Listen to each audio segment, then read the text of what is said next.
welcome to the Max 6 Community Connections radio show and podcast with your host, Jennifer Burwell and Kyle McIntosh.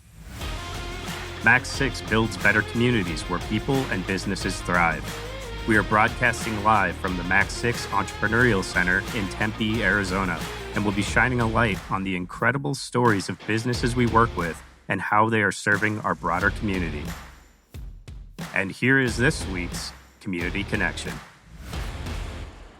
On today's show, we're talking with Ray Delmuro, the founder and owner of Refresh Glass, and Sam Pagel, the chief creative officer of Resound Creative.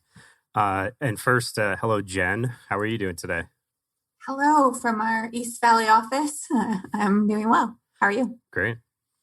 So, guys, I guess first, just tell us a little bit about yourselves. Where'd you grow up, and how'd you get from there to where you're sitting right now? Go for it. All right. I'll kick it off. So I'm Sam, Chief Creative Officer with Resound. I'll start way back in the day when I was born. I was born in Nebraska, so I'm a Cornhusker fan. Also a Sun Devil because I went to ASU. So they don't usually come in contact with each other. So born in Nebraska, raised in Arizona though. So I'm almost an Arizona native. I've been here 28 years. So I started my own business right out of college and ran that for the better part of 8 years, and recently merged with another creative business, Resound. So my business was Pelican Media, merged with Resound right before the pandemic craziness. Pretty much my whole life I've been just really into creative work. So drawing, design, and in college, I went to college for broadcast journalism and kind of developed my love for video and graphics and all that stuff, production. And from there, started a business, filmed weddings, and from there got into more business production stuff. But yeah, now here we are, 2020, and partnered up with the Resound, which is another, obviously, company here at Max 6. And it's been a year. It's been a year since we did that merger, and it's been really great. The joke that I tell people is we decided to merge before the pandemic. We thought the timing would be better to do that before rather than, wait until after the pandemic. So it worked out well. I'm glad it worked out well for you. Yeah. And what about you, Ray? Virgo, and I like to make things. General, I'm a pain in the ass, but really, my life and my business is revolved around making something that makes a difference, the doing good and doing well. My background, Legos, modifying my BMX bike as a kid, bought a hot rod in college, fell in love with it. But my favorite part about it, 21 years old, having a 55 Chevy. I was Ray with the 55 Chevy before I was the wine bottle guy. In school, I put all of my college loans into it and was living on top ramen and Kool-Aid happily. And just finished paying those off now, however many years later. But really, it's a piece of engineering. It has utility, and it's also a piece of art. And as I've grown in my career, I wanted to add the helps the community at the same time to it. So now when I do public speaking, I talk about it. It's a head, heart, and soul solution, or a head, heart, and hands I like even better, because the way you act and the things that you do show your priorities. And now we're working directly with the EPA and Waste Management. We got in their annual report for the WMPO, Refresh Glass did. So we're really getting to play with some of the bigger names across the country because of the millions of wine bottles that we rescue from the community, that as a commodity in terms of glass, that it really doesn't have very much value. It's a loser in terms of a raw material. So for me, it's, your career is going to be 100,000 hours. If you work 40 hours a week, 50 weeks a year for 45 years, it ends up being 90,000 in the way that we all in this room work, working before you're 22 or whenever you got out of school, and over time and after 67, statistically, it's 100,000 hours. So my whole career has been based on what do I want to do with those hours and how do I impact myself, our team, our internal stakeholders, and the community at large all at the same time by still doing my jam, which is making something that's someone's favorite X to use. And right now I started with glassware, and then we're going to be moving on past that soon. I love both of your answers. And as you guys were both talking, I saw like a little young Sam and a young Ray, and just playing, with your Legos or taking things apart, drawing. As you guys look back, 2 questions. What advice would you give your younger self now? And also, what advice would you give to the kid who is similar to you growing up, likes to do things with their hands or in design? Like, what advice would you have? Maybe Sam, start. Yeah, that's a great question. I would say to my younger self, don't be afraid to change. When I remember going into college, I went to college initially for architecture, was dead set on this is what I'm going to do. I'm never going to change. I don't want to be that kid who goes to college and completely changes his mind after a year or 2 years. And so I went through my first year of college as an architecture student, and I hated it so much. And I dreaded going back for my sophomore year. And that summer, it just kind of dawned on me, like, why do I think this way? Like, I'm just going to change. I don't want to hate my life anymore. So I remember I stayed up like all night one night during the summer, and it was like 2 weeks before my sophomore year was going to start. And I remember the next morning talking to my parents, and I'm like, I'm done with it. Like, I'm changing. And they're like, oh, good. We're so glad you said that, because they knew I was miserable. So changed that up, went into broadcast journalism, which was great. I loved it. And like I said before, that's what developed obviously I'm not a journalist, thankfully, but that developed my love for production, for video, for creative work. And here we are now. And again, fast forwarding from that point, 8 years later, once again, I don't think I ever saw like a merger. If you were to take me back to when I started my company, I don't think my plan was ever like, grow it and then merge. But and that was a tough decision too.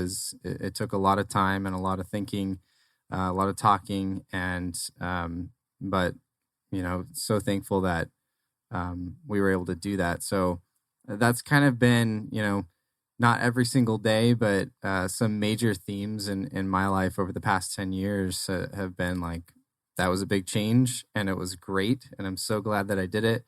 And I think I was afraid of that when I was younger. I didn't want to be that person that changed, every couple of years or every couple of months. So that's what I would say to young Sam.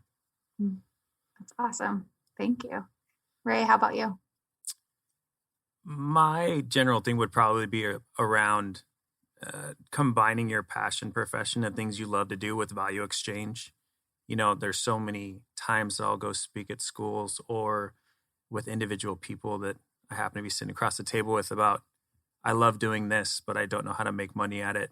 I think a lot of people have this paradigm that if you're going to be an artist or a teacher, that you can't make a fair wage, and I think that what I've really concentrated on for myself and for our team in terms of, culture, psychological safety, all the different things that you have to get from work, is that if you provide value for people in a unique way, that you deserve to get paid for it. And that the second part to that is that if you're allowed to want it all, if you create enough multifaceted value for other people. So I always talk about, Plato's beautiful, true, and good, which is just basically emotion, logic, and values. There's 100 different ways to phrase it. In your food, it's nutritional value, it is taste and flavor, and it's responsible sourcing. For your paramour, the person who you spend all your time with, it's, are they interesting and funny? Are they smart?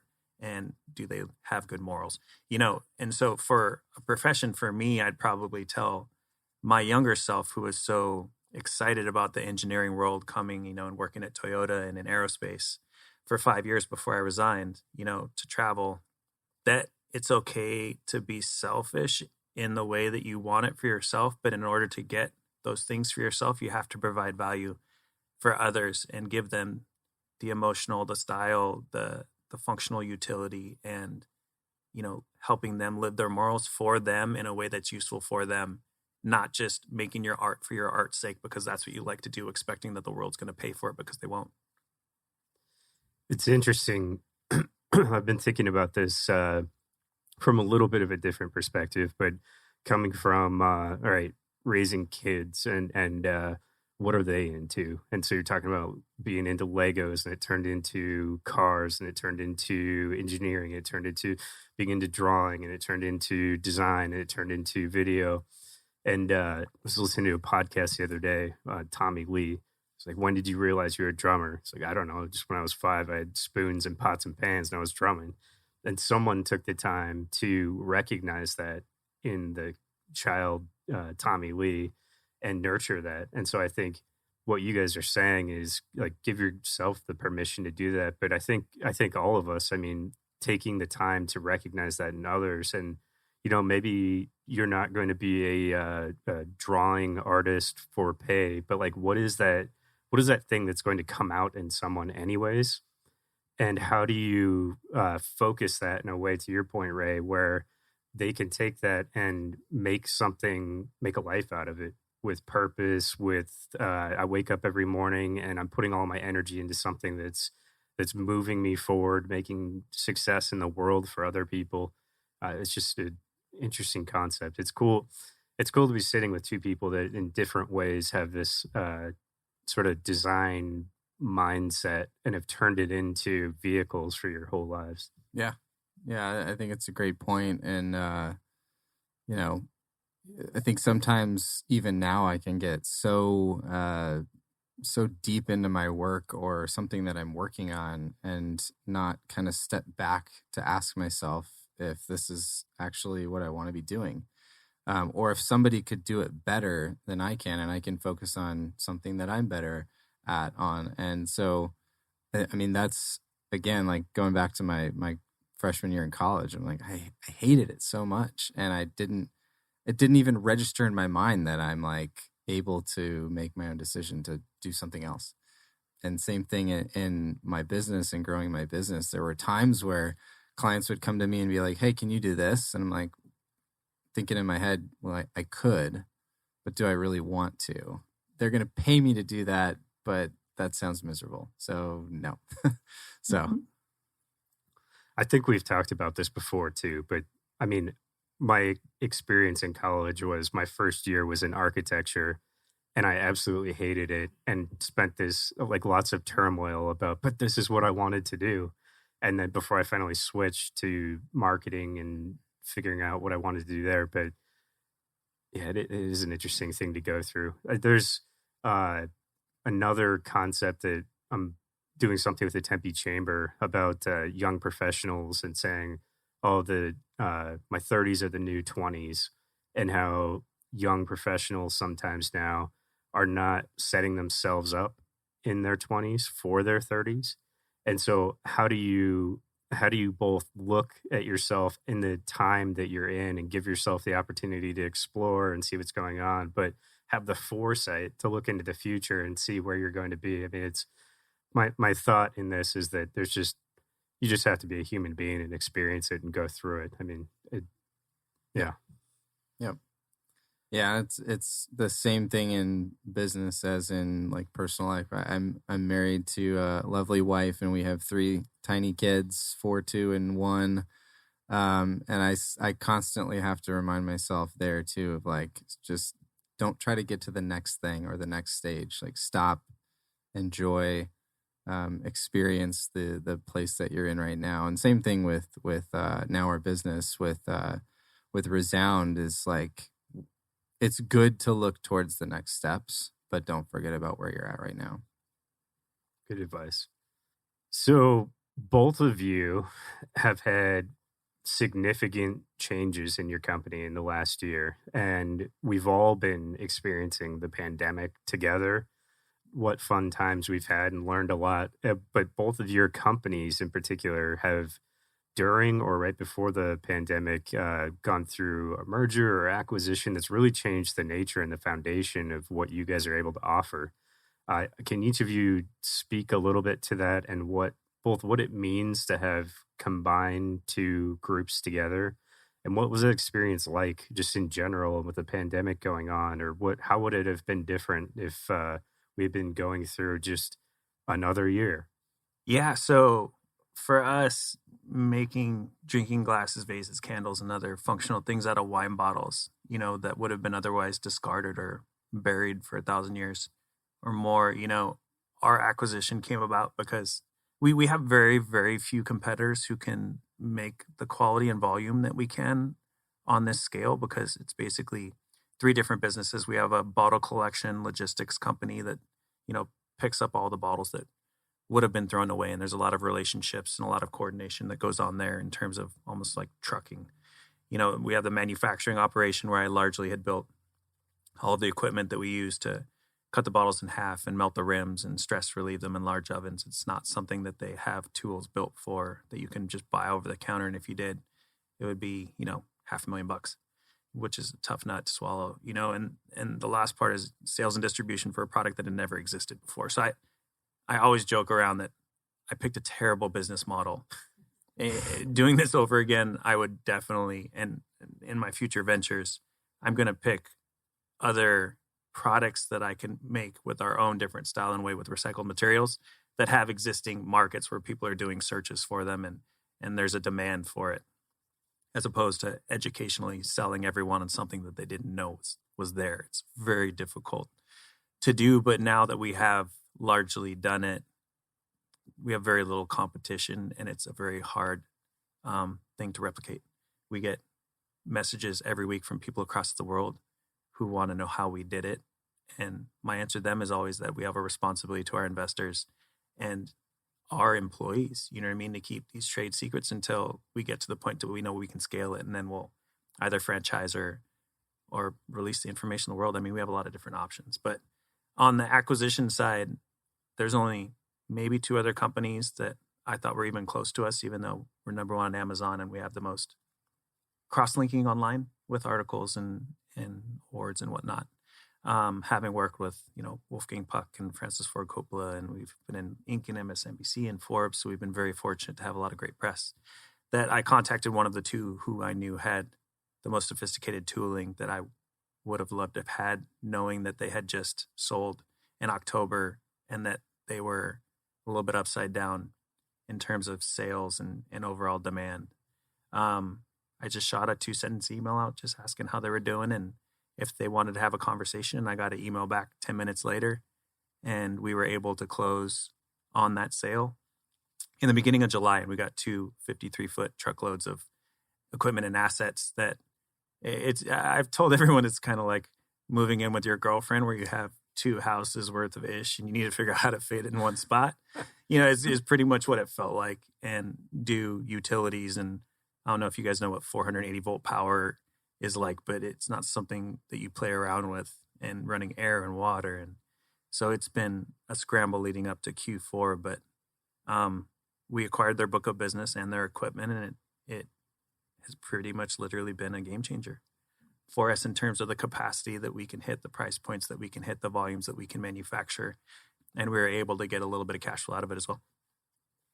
Wait, how on earth do you fit in your space at Park Lane? I have not been there in a while, clearly. It's fairly organized right now. If it was a mile sprint, we're in the last 10th of it, thankfully, because it's felt like I've had 2 jobs, running Refresh Glass and cash flow and operations and sales in the traction sense, and putting all this stuff together that has PLC logic control. So it has there's one piece of equipment that has compressed air and solenoids. It has 480 power and electrical relays and overloads.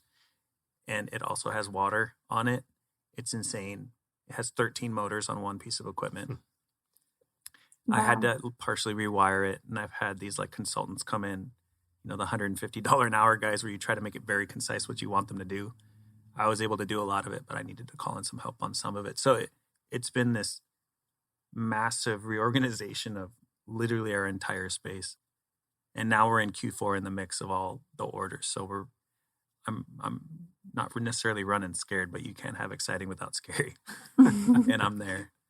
So you're fully operational, right? Oh, yeah. You're So the fun part for us is that we were able to redesign the space, reconfigure the space, so that not only are we adding their more automated equipment, but we've been able to do it so that we kept ours in place as well.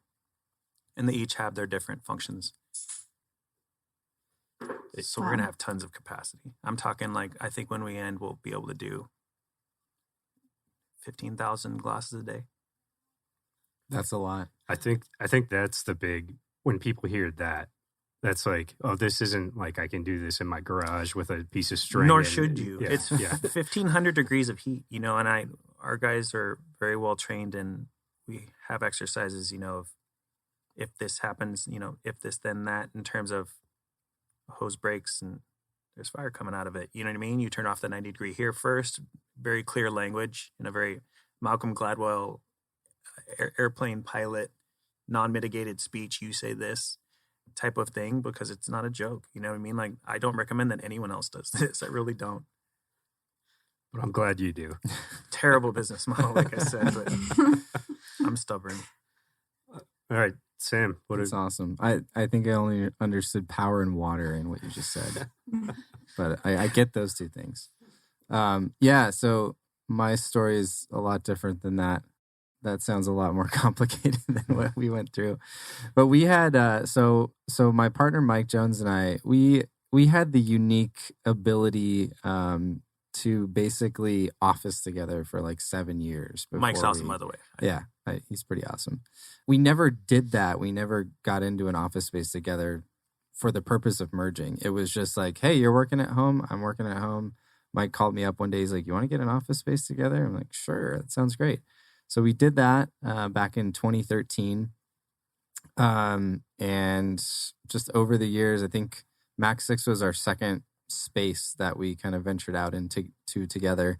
And here's my shameless plug for Max 6 of just giving businesses the ability to work so closely together. I mean, literally we were back to back, like running our separate businesses. And whether or not this is a good thing or not, but just being able to like listen in on conversations that they're having and vice versa, it really gives you an insight into like the day-to-day operations of a company. Again, whether or not that's a good thing. It was a good thing in our case of when we first had the, hey, maybe we should do this together conversation. A lot of the like, well, how do you run your business and how do you run your business? All of that we already knew. And we already knew like the big question of like, are you somebody I can trust was already taken care of. I mean, we already knew that about each other.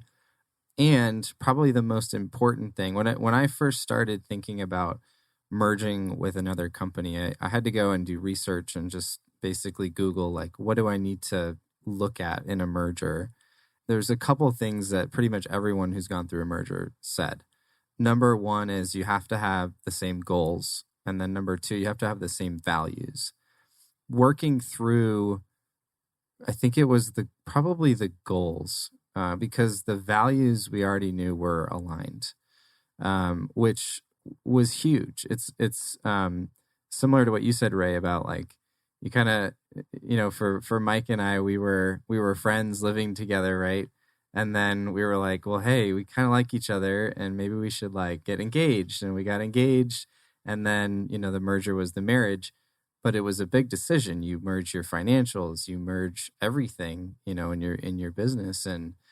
But a lot of the questions around like, are you somebody I can trust? Are we aligned? Are we going in the same direction? Do we want to get to the same place? Do we want to do the same things with our business? Those were questions that we already knew about each other. So that was kind of a unique thing for us to have that background for 7 years. It still took us a year from like, hey, should we do this, to the final, like, this is complete, which I think was a good thing. There's a lot of reasons for that. One of them was we had our third child like a week after the merger was complete. So there's, other factors outside of the businesses there, but it was a scary thing to go into, especially for my wife and I, because obviously we had never done that. I had only worked in my business for 8 years out of college. And so it was scary. It was like, it was a leap of faith, but it's been amazing. And it's been a year. I don't think Mike or I have had any issues at all. Like nothing. Only good things. So the only issue is we've had too much to do. So it's a good thing. It's a very good thing. That is a good thing. I was going to ask you, Sam. So, I mean, all people are people and humans. So I'm sure there will be a difficult time at some point. Maybe you guys are still in your honeymoon phase, although you've got a 7-year, 8-year honeymoon phase. Maybe. But when a challenge or problem arises, you've gone through a lot of the workshops and stuff that we've done. So I'm going around like productive conflict and kind of how do you envision solving conflicts, or what do you think? Yep. Yeah, it's a good question. There's a couple things that go along with that. Number one is from day one, Mike and I, and even our operations manager, Chris, we're kind of the three-legged stool that keeps Resound going. We wanted clear job descriptions, clear roles within the company, so that Mike and I were not, fighting about who's supposed to be sending out the invoices or, getting back to clients. And we did that from day one, and that's been super helpful. So if an issue arises, we know, like, all right, who needs to take care of this? You, great. Me, all right, I'll do it. And so that's been super helpful. And we all have the unique skills to do our different jobs. One of the things that made me really excited about merging with Resound was that we were very different. And Mike and I in particular are very different, very like opposite ends of the spectrum on everything, which made me really excited because a lot of the things that Mike is really good at, I am not, and I don't want to do, and vice versa for Mike. So it's almost like opposites attract, and we don't really step on each other's toes a lot in that regard. And the second thing is just knowing what our purpose is at Resound. If issues arise from an operations level or a board level, we go back there. We go back to the purpose of Resound. It's like, well, here's the issue. Like, hey, should we really be doing this? It's great. We're, for example, like, should we be spending all this time on our internal marketing? And when that question comes up, it's like, well, all right, let's think about, why are we doing this? What purpose does that serve within our company, and what purpose does that serve towards our overall purpose of Resound? So, yes, I'm sure conflict will come up at some point, Jen. But and I'm the type of person that avoids conflict in general. So if it does come up, I'll probably just be like, "All right, Mike, you're right." No, and that's another. That's another unique thing is like Mike and I are not the only two people running Resound. We actually have two other partners that have their own full-time jobs, but are involved with Resound at a board level. And again, they are very different from Mike and I. And so to have almost like accountability for Mike and I outside of the company, one's a professor, one works in corporate America. And so we have like 4 really unique people on the Resound board that all bring different perspectives, viewpoints. If Mike and I were to have a serious issue with each other, we'd have those 2 other guys to kind of step in and help us work through that. I don't think that's going to happen, but if it did, we've got kind of that fallback. So it's a really unique, I think we're structured really uniquely in that way. And it's just a really solid foundation, I think, for what we're doing now and where we want to go in the future. Who are your clients at Resound? I mean, what's your value prop in terms of your ideal job? Yeah, so we are primarily focused on B2B businesses. So businesses that are focused on serving or providing products to other businesses. So we work with a lot of manufacturers, construction companies, property managers, and so commodity services like high competition. Yeah, or very specialized. So like we just did a website for a client that produces sine wave filters. which I didn't even know what those were. But they provide these sine wave filters that filter power and filter harmonics. If you've ever think about your, I don't know, like a transformer, right? That's constantly buzzing and there's constant friction. That's not good for it. And I'm gonna totally botch this because my brain doesn't work like this. But they provide these filters that help provide clean energy. So we work with companies like that who, they're never going to sell that in a consumer marketplace. They're never going to sell those on Amazon. They're never going to put them in Walmart. Those are very high cost specialized product. So we do a lot of that. We work with a lot of companies like that who it's challenging from the standpoint of like, you have to wrap your mind around like what they're actually doing, Sure, what they're producing, and who they're actually trying to get in front of. So do you do marketing, lead gen, and conversion, or is it just mostly on the front end? So we always start with branding. So we start with branding and everything else we do flows out of that. So we do brand consultation and brand development. And then underneath that, we do web development, video production, photography, design, a lot of the visual marketing stuff. And then we're able to do content design, content writing. And we're not really an SEO shop. We're not even heavy on the lead gen stuff. There's people that can do that better than us. We're going to help you develop your brand and make you look great, and then give you that foundation to go out and get in front of those people. I'm curious. I know both of you are running organizations that are very purpose driven, and it's come up in a couple of ways here. I'm interested in, reiterate what that is for each of you. And with what you've gone through this year to look at, hey, I've got this new vision for the future with the acquisition, with the merger.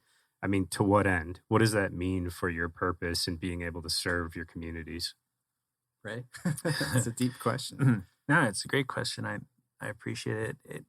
For me, and really, I'm very careful about pronouns. So I'm the captain of the ship at work, and we do use the traction system. So it's not necessarily always ruled by committee, but there's very few times that I have to just say, no, I want to do this. And it's not necessarily what we all decided anyways. But commodities markets, raw materials, and recycling in general has really lagged manufacturing in the way that it's just so much easier to buy raw new material pulled from the earth in a linear cycle where it gets pulled from the earth, made, thrown away, and it goes back into it in a way that's not necessarily the best for the planet.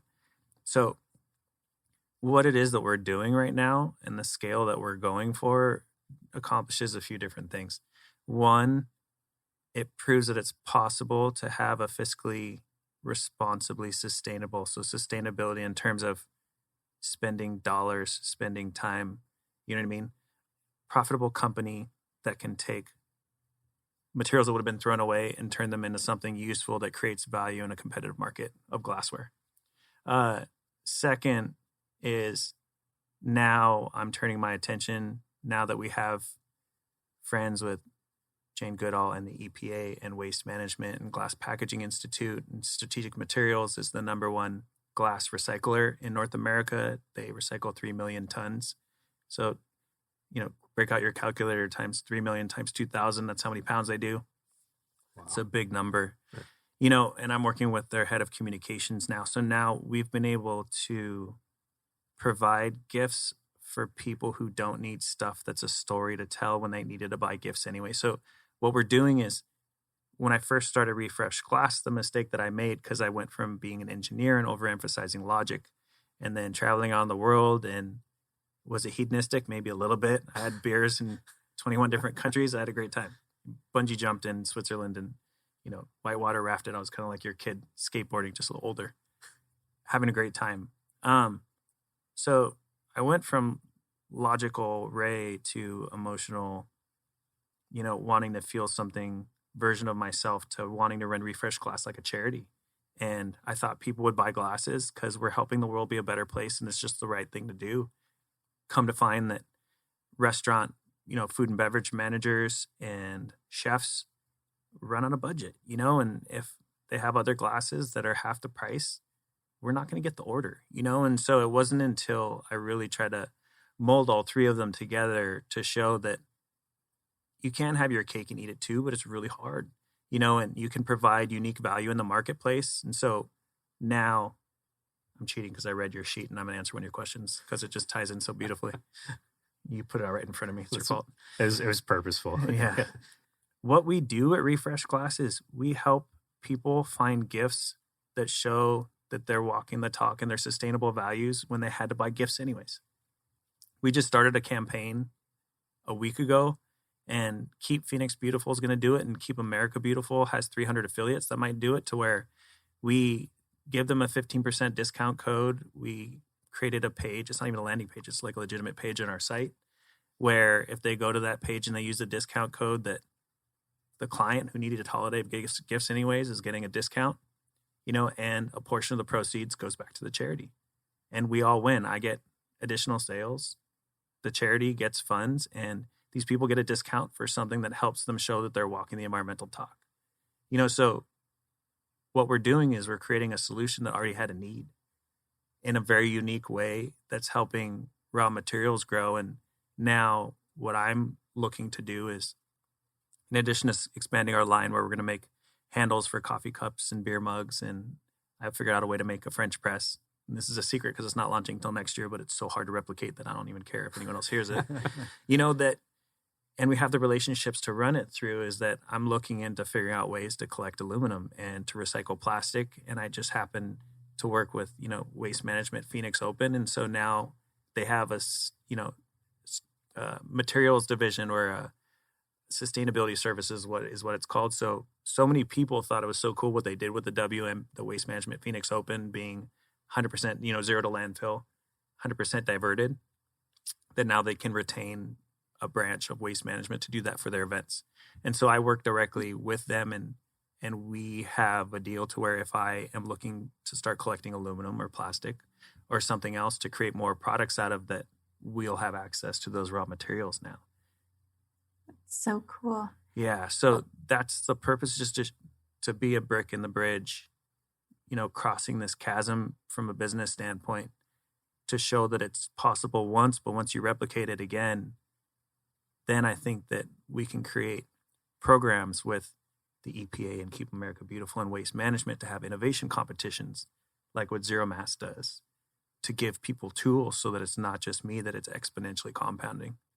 I think that's the thing, right? Is like, to your point, everybody wants to be doing better or wants to be doing good in recycling or whatever it is, but they haven't seen a Refresh Glass come around and show them that you can do it. We're USA made too, and it's just, there's logistics, and Amazon, people want things fast, and China with the tariffs. I mean, all these things have happened. It's totally helped me, in these unforeseen ways, that's what the world wants: speed. The world wants quality. And my favorite book, because I keep on answering your questions, you're going to hate me. And because I think it's fun, because I do like you, Kyle. I enjoy giving you a hard time, and I can't wait to get you on the ice. Me too. It'll be a great time. We'll have a videographer or something. We'll both laugh. You'll probably knock me over, but yeah, it's just the power of myth, and Joseph Campbell and the hero's journey. We're all part of it, and we all have a story to tell. But if you make someone else a better hero and you give them their lightsabers and their Millennium Falcons and droids and their own story, will they be loyal to you? Will they buy from you again? Will they tell your friends about you? Totally. Yep. I think it's free on Netflix right now too. Like I watch The Power of Myth like 5-year-old girls watch Frozen. Oh, I can attest to that. It's a lot. Do you sing along? Are there my songs? Girlfriend's so sick of it. It's like, this old dude again. Come on. It's like from the 80s too. It looks so dated, but it's like pure gold.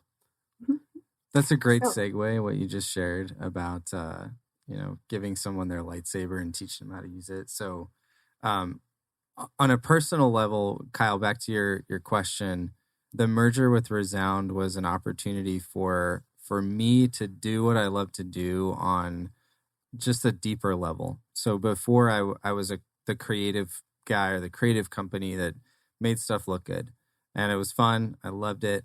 Merging with Resound allowed me to do that on a much deeper level, to join with a mind like what Mike Jones has, as far as just branding and getting to know a company well enough to tell their story. We have a tagline within Resound. You've probably heard it. It's "You are remarkable." We believe that every person and every individual has been created with a unique personality, a unique set of skills. You are remarkable. You're different than everyone else. And because of that, because we believe that every organization that is created by people is remarkable. And so the purpose of Resound is to unlock the authentic brand that is already there, so that an organization can go and build lasting relationships with the people that it serves. We are not in the business of making things up. We're not in the business of, we've all seen political ads, I'm sure, in the last couple of months. We're not in the business of making things up about a company that are not true. We are in the business of unlocking the authenticity that's already there, that might be hidden or just unearthed, and really broadcasting that story. And to what you said, Ray, we're not the hero of our own brand story. Our clients are the hero. We're there to guide them. We're there to give them the tools that they need to go and serve their customers. Really, it's kind of a two-layered thing. We're their guide, and since we serve B2B businesses, we're their guide. We're trying to equip them to be the guide for their customers. So in answer again to your question, Kyle, for me personally, joining Resound allowed me to do what I love to do on a much deeper level. And then within Resound, that's our purpose is to guide people and guide their organizations. Very cool. So, Ray, I've been dying to ask you this question because I've been thinking a lot about it. And I actually think about you a lot in a non-creepy way. But we've known each other for 7 years now. And so I've watched Refresh grow. I've seen some of your frustrations, some of the struggles you talked a lot about, or you mentioned, it's really hard out there. You started with, this is a good thing to do. Everyone's going to buy it because it's a good thing to do. And you've had to make some changes. So, and we often have talked about, overnight successes are 10 years in the making, right? We talked a lot about that. And it feels like you're quickly becoming an overnight success with all the things that you're talking about. But I know that it's been years in the making. So when you really, if there have been times where you really wanted to quit, like, this is too hard, I just don't want to do this anymore, what kept you going? I probably lied to myself. Yeah, I read a book once, and like the villain in the book at the very end, he was like jailed. This is the most terrible example, but I think it's entertaining, so I'll share it. But the quote that he said is, when's he going to get back out in the world and to accomplish his evil plan? And he said, it's not a matter of if, but a matter of when. And I tell myself that a lot. And now that I have a better understanding of multifaceted value creation, and I'm terrible with my crew, but I think this is the way that you share values, is you repeat the same 10 things over and over again, but you walk the talk. We were talking to someone recently, and people don't follow the rules. They follow what you hold people accountable to, and what we hold ourselves accountable to. And I think that where we're coming on now is a combination of consistent work over time and going to the gym and doing the heavy lifting and eating the food. But now we're able, with COVID, the saying is, we're all in this together. And I am very careful with my pronouns, like I had said before. And so what that is that's the super third person. That's the all y'all version of all of us, because all of us could be inclusive of all of us at Max 6, all of us in Tempe, all of us in Arizona, and you just go out to the cosmos, from there. But really, all of us in terms of the planet, and providing ways for people to feel like they're making a difference, even though they can't make it to the gym and they can't always eat the food they want and talk to their friends on the phone. To answer your question specifically, I think that how you stay in it is most gratifying for me, to know that those people that you're serving, being the Obi-Wan Kenobi for them, that they really are getting value out of it and that it's genuine and that you have a competitive place in the market where not everyone else can do it either. Knowing that you've built that thing that has that unique way, because it makes it more authentically yours, knowing that it's the only of its kind out there, and then you just try to make it grow. And ideally, I'd love to become a teacher someday and just figure out how to replicate this over and over again.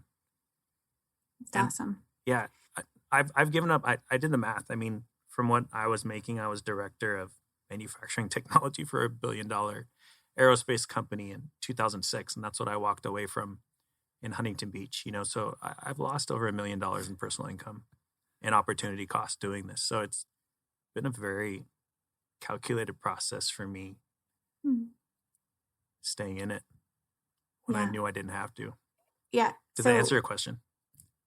Yeah, it definitely does. Okay. There's a lot. You always say so much in such a short amount of time. So I'm processing as I'm thinking. But what builds off of that is with this success that you have found all along the way, but mostly, recently, all the things we talked about. Why have you decided to stay within the Max 6 community and not go out on your own and possibly buy a building or lease another space? What keeps you at Max 6? I was talking to my team about that this morning. So I think being an entrepreneur is incredibly hard because it quickly highlights the things that you suck at or that you're not, automatically gravitate towards, whether it's cash flow management, operations, constructive conflict, you know what I mean? And an argument made early when it should happen as opposed to becoming a huger problem, which I think everyone's experienced before. Yeah, I think that with our investor group, which has been amazing, carrying me through, and I've heard that it's about the jockey and not the horse, and believing in people to carry it through and their character and driving through the times that really suck, whether it's cash, catastrophe, and everything in between. That I don't think of Refresh Glass as just me anymore, even though I do take responsibility over everything that happens to us, whether it's my fault or not, which is a very personal philosophy of just being able to get through life. But I don't think I couldn't have gotten this far by myself. You know what I mean? And the Max 6, the McIntoshes, and the overall group have been so supportive through all of it. And, the Scotts, both of them, and Kyle and you guys, I really see our accomplishment as being ours. And I try to celebrate that in the we and the all of us in terms of the, Postinos supported us and Waste Management and everyone else. I take pride in the fact that I've steered the ship to this point, but there's no way that it could have been done without all of us. So I think that us staying in this together is only going to help us replicate it and exponentially grow it, and to continue to do so, because the timing of China is going through their industrial revolution. You know what I mean? People want things fast. Bill Gates had access to one of the first, 10 computers in the United States. I think there's a timing aspect to it too. So I don't want to take too much credit for it, but the timing is right for this to grow. And I think that we can all benefit from it. And I don't think I can do it by myself. That's awesome. And similar, Sam, you guys started in the co-working space, like you said earlier, and then you've transitioned now to your own office. What keeps you in the Max 6 community? Yeah, so we had a lot of conversations, and even before the merger, I was thinking about I live in Chandler, and without traffic it's 20 minutes to here, but with traffic it's like 45, sometimes 7 hours. That did happen once. But I was thinking oh man, I don't have to work at Max 6. I can go find an office space or someplace way closer to my house. Working through that thought process of I can find a place that's 5 minutes from my house. And when I really started thinking about leaving, it was I can't leave. I can't leave because of the people here. I can't leave because of the relationships here. When I decided with Mike to bring our, two separate companies at the time to Max 6, it was a game changer. It was the people that were here, the people that came into the space after we were here. We kind of had the unique position of being one of the first companies of the new Mac 6 era, I think. Like when we came in, it was pretty empty, and we got to be the old guard a little bit over the years. But then, post merger in the middle of a pandemic, we also had a decision to make of like, I think our lease was up on the co-working side, and it was like, do we want to just work from home? Do we want to try to find a different space? Do we want to move into a private suite on the Mac 6 campus? And the conversation around like, should we look elsewhere was very short, because again, it's like we don't want to leave the relationships that we've made here at Mac 6. And specifically to your guys' credit, just the way that you guys run your campus here, and your multiple campuses. I'm going to do a little shout out for Chrissy, but the way that Chrissy like engages with the community. Yeah, she's awesome.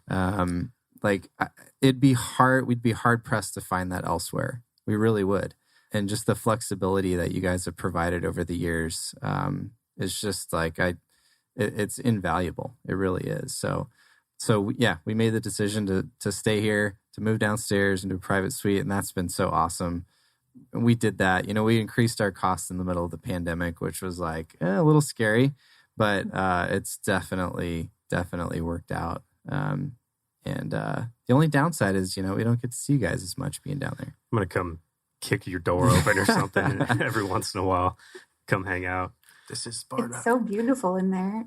Oh, thanks.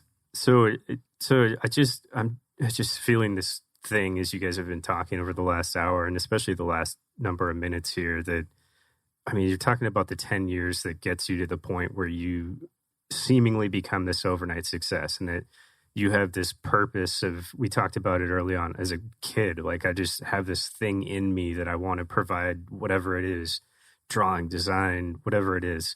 And I think a lot of times people look at entrepreneurs like, oh, that sounds like it would be an amazing thing to do. And I just think that like you look at a sports star, you're like, wow, I'd love to play pro baseball. And they don't see all of the behind that, what it takes. And just recognizing what you guys have been talking about is, I mean, it's an honor to have you guys and the community in the space and get to work with companies and see, not the, look at that entrepreneur riding the lion, but the entrepreneur saying, holy shit, I'm riding a lion. How did this happen? And it's, it's an amazing thing. And there's days where you're sitting there and it's like, not only is this the job part of it and the part that like, I'm looking for other people that love doing this, but like, I've got employees with mouths to feed, all this responsibility, and like, what am I even doing here today? But I think to what we've been talking about, the purpose of each of your organizations and individually is enough sometimes to like just carry you through to that next day. And then you get some of these relationships like a Waste Management or some justification from the market telling you, you know what, all this work that you've put in is really valuable to us. And it's been amazing to watch you guys grow in Mac 6 as well. So I want to make sure we do ask everybody a couple of questions at the end, which has nothing to do with anything, but we're collecting answers on these and would like to ask you guys as well. So what is your favorite book all time? And if you would like to recommend a different one, that's fine too, but what would you recommend? Well, you already answered the question, Ray. Yeah, I cheat. I'll stick with The Power of Myth. I really had a fun time reading Spiral Dynamics because I think it's fascinating, which is a very heady way to look at personal progression and second tier thinking of being able to combine, emotional and logical thoughts at the same time with me and all of us, and it really did change the way I think. That is, I agree. I second that one. And if you ever want to sort of lose sight of yourself as a physical human being and realize what all you are or might not be, that's a cool read. I am not a reader, so this is a tougher question for me.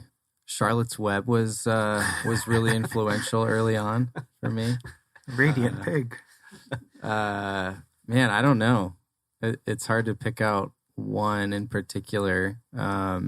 I'll steal one that Mike Jones gave me because he's much more of a reader. So, and I gotta search my brain archives here. So, I read when we completed the merger. He gave me a stack of books, and I haven't read all of them. I've probably only read maybe one of them, and that was A New Brand World. I think that's the order of the words in the title. A New Brand World, and it just talks about how brand is so much more important today than ever before. Knowing who you are and actually having a purpose behind what you do. Companies can't get away with trash anymore. They really can't. We're seeing that more and more with just the transparency that we have now. And so it's cool reading through a book like that and realizing like, oh yeah, like brand is not something that a lot of people or companies are like, when they think about their marketing, they're like, oh, we got to start with our brand first. It's usually like, we need a new website. Our website's trash. We need a new website. It's cool seeing like validation behind what our main kind of capstone product and service is. So it's a great read too. Taking notes. We're keeping a list. Come downstairs and grab a copy. I have a copy on my desk. Mike Jones actually gave me that book as well. There you That's go. funny. There you go. So for my question, what's one lesson or skill that you've learned through the pandemic that you want to take forward into the future? Whoever This wants is to another start, hard one whoever because I has don't have any skills. So You didn't get any spelling bee awards No. after the no, Charlotte's I Web? was a terrible speller. First grade, I misspelled star, put an E at the end. So what skill through COVID? Oh man. or lesson, just something that you've Yeah, noticed lesson. through the So pandemic. this is one that I've shared a lot with different people. So, we've all seen the marketing emails from different companies of like, whether it's, hey, we're here, we're open. Basically like, hey, please come spend some money with us. And for us at Resound, we saw that and we really tried to stay away from that. Because the reality is like there was a period of like a month or two there where like we were starting to feel it a little bit. We had clients drop off and we had to go back to the basics of who we were as a company. So the lesson that I learned and that I think we learned was if we know our foundation, if we know our values, who we are, why we're here, why Resound exists, even something like a global pandemic will not shake or cause us to panic and shift what we're doing.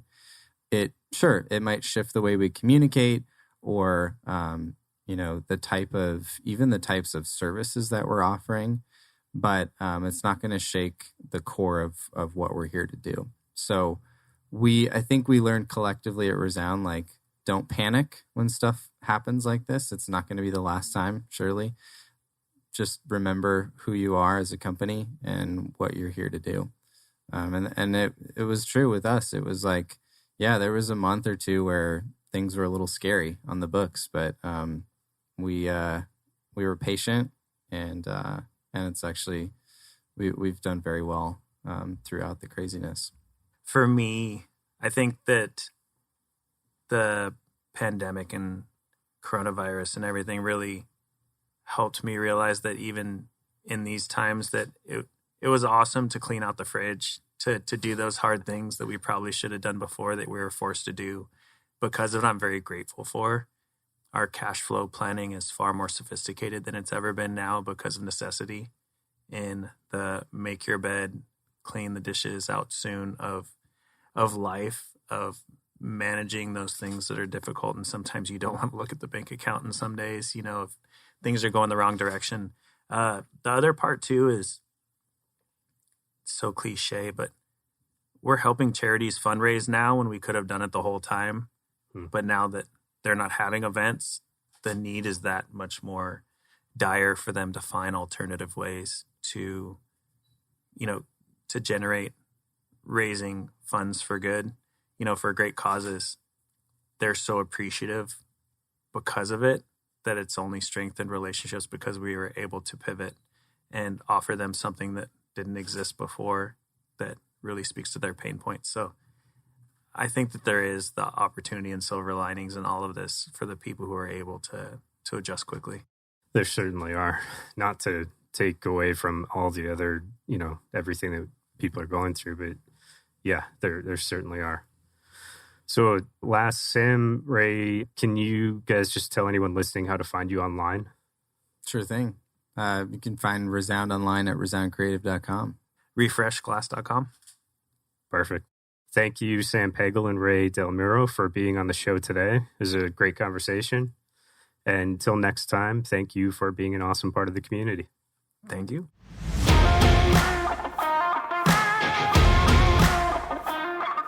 Thank you for listening to the Max 6 Community Connection radio show and podcast with your hosts, Jennifer Burwell and Kyle McIntosh.